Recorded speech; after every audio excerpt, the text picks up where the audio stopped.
നമസ്കാരം. മലയാളി വാർത്തയിലേക്ക് സ്വാഗതം. ഒരു ചെറിയ ഇടവേളയ്ക്ക് ശേഷം സംസ്ഥാനത്ത് ഇന്നും പരക്കെ മഴയ്ക്ക് സാധ്യത.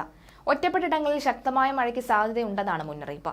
ആലപ്പുഴ, എറണാകുളം, കോഴിക്കോട്, വയനാട്, കണ്ണൂർ, കാസർഗോഡ് ജില്ലയിൽ ഇന്ന് യെല്ലോ അലർട്ട് പ്രഖ്യാപിച്ചിട്ടുണ്ട്. തീവ്ര, അതിതീവ്ര മഴ മുന്നറിയിപ്പുകൾ നിലവിലില്ലെങ്കിലും ജാഗ്രത തുടരണം. കേരള തീരത്ത് ഉയർന്ന തിരമാലകൾക്ക് സാധ്യതയുണ്ട്. കേരള തീരത്ത് കള്ളക്കടൽ മുന്നറിയിപ്പും പുറപ്പെടുവിച്ചിട്ടുണ്ട്. കേരള തീരം മുതൽ തെക്കൻ ഗുജറാത്ത് തീരം വരെ ന്യൂനമർദ്ദ പാത്തി നിലനിൽക്കുന്നുണ്ട്. മൺസൂൺ പാത്തിയും സജീവമാണ്. ഹിമാചലിലെ മേഘവിസ്ഫോടനത്തെ തുടർന്നുണ്ടായ മിന്നൽ പ്രളയത്തിൽ മരിച്ചവരുടെ എണ്ണം 11ആയി. ഷിംല, മണ്ഡി, കുളു എന്നീ ജില്ലയിലായി 50 പേരെ കാണാതായിട്ടുമുണ്ട്. മേഖലയിൽ കരസേനയുടെ നേതൃത്വത്തിൽ തെരച്ചിൽ പുരോഗമിക്കുകയാണ്. സംസ്ഥാനത്ത് കനത്ത മഴ 3 ദിവസം കൂടി തുടരുമെന്ന് കാലാവസ്ഥാ വകുപ്പ് അറിയിച്ചിട്ടുണ്ട്. ഇതിനിടെ കേദാർനാഥിലുണ്ടായ ഉരുൾപൊട്ടലിനെ തുടർന്ന് മേഖലയിൽ കുടുങ്ങിയ തീർത്ഥാടകരെ രക്ഷപ്പെടുത്താനുള്ള ശ്രമങ്ങൾ കരസേന ഊർജിതമാക്കി. ദുരന്തത്തിൽ ആകെ മരണം 15ആയി. ജമ്മു കാശ്മീരിലെ കന്ദർബാലിലും മേഘവിസ്ഫോടനമുണ്ടായി. ശ്രീനഗർ ലേഹ് ദേശീയപാത അടച്ചു. അതേസമയം ഉള്ളം നിറയുന്ന വേദനയോടെ അവരിൽ 8 പേർക്ക് വയനാട് യാത്രാമൊഴിയേകി. ഒരേ നാട്ടിൽ ജീവിച്ച് ഒരുമിച്ച് ദുരന്തം കവർന്നെടുത്തവരിൽ 8 പേർക്ക് ഇനി ഒന്നിച്ച് അന്ത്യവിശ്രമം.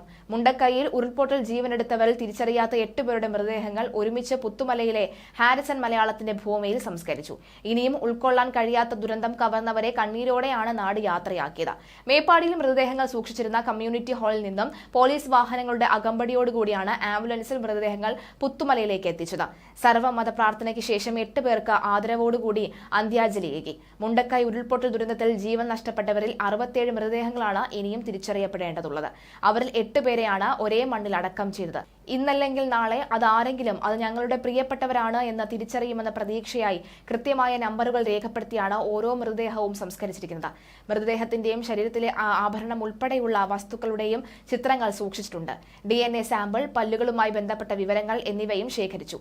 പോലീസ് മൃതദേഹങ്ങൾ സംബന്ധിച്ച് മേപ്പാടി പഞ്ചായത്ത് അധികൃതരെ വിവരം അറിയിക്കും. തിരിച്ചറിഞ്ഞെങ്കിലും 8 പേരും അവനവന്റെ പ്രിയപ്പെട്ടവരാണോ എന്ന ആദിയിലാണ് ഓരോരുത്തരും തോരാ കണ്ണീരോടുകൂടി സംസ്കാര ചടങ്ങിലും സർവ്വമത പ്രാർത്ഥനയിലും പങ്കെടുത്തത്.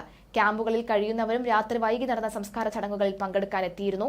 ചൂരൽമല സെന്റ് സെബാസ്റ്റ്യൻസ് ട്രസ്റ്റ് വികാരി ഫാദർ ജിബിൻ വട്ടക്കളത്തിൽ, മേപ്പാടി മരിയമ്മൻ കോവിൽ കർമ്മി കുട്ടൻ, അതുപോലെ തന്നെ മേപ്പാടി ജുമാ മസ്ജിദ് ഖദീബ് മുസ്തഫൽ ഫൈസി തുടങ്ങിയവർ പ്രാർത്ഥനയ്ക്ക് നേതൃത്വം നൽകി.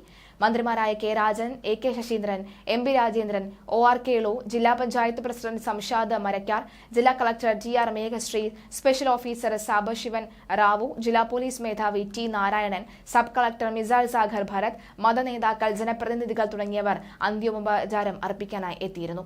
ഉരുൾപൊട്ടലിൽ മരിച്ചവരിൽ തിരിച്ചറിയാനാകാത്ത 67 മൃതദേഹങ്ങളാണുള്ളത്. നേരത്തെ 67 മൃതദേഹങ്ങളും ഒരുമിച്ച് സംസ്കരിക്കുമെന്നാണ് അറിയിച്ചത്. എങ്കിലും പിന്നീട് തീരുമാനം മാറ്റിയിരുന്നു. അഴുകി തുടങ്ങിയ 8 മൃതദേഹങ്ങൾ സംസ്കരിക്കാൻ ഒടുവിൽ തീരുമാനം ആവുകയായിരുന്നു.